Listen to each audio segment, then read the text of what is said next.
As you may have heard, the mighty Blue Justice himself, the Tick, is returning to TV thanks to the entertainment mages at Amazon Studios. The new show is just now starting to take shape as they've cast the pitch-perfect Peter Serafinowicz as the superhero lead. But as you may have also heard, Tick creator Ben Edlund told Entertainment Weekly that the new show will be darker and more grounded. Darker and more grounded?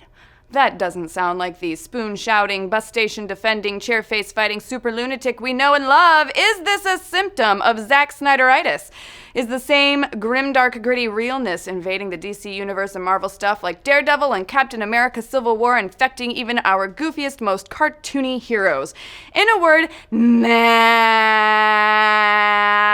How's that for annoying you guys? While the internet at large has been freaking out this week about a dark, realistic Tick, Edlund's quote isn't really that drastic when you look at it in the larger context of his interview.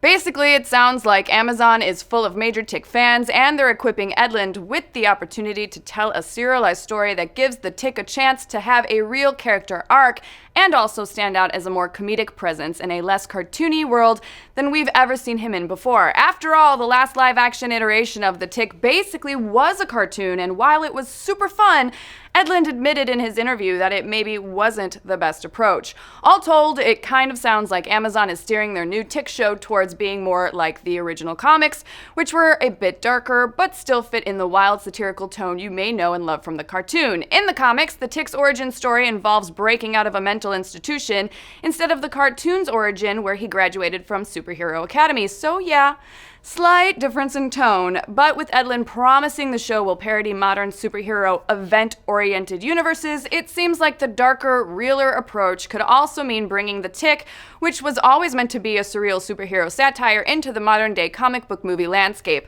But if you're still doubting Edlund's intentions, look no further than the new Arthur, actor Griffin Newman's Twitter account. Says Griff, darker and more grounded, not overwhelmingly dark or grounded, closer to the original comics. Everyone, calm down.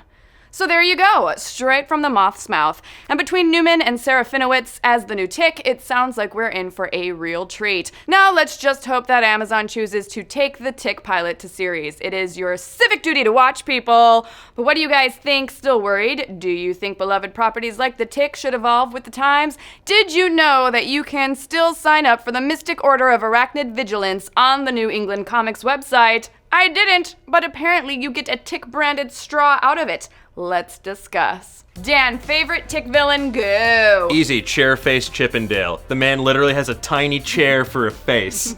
He's the best.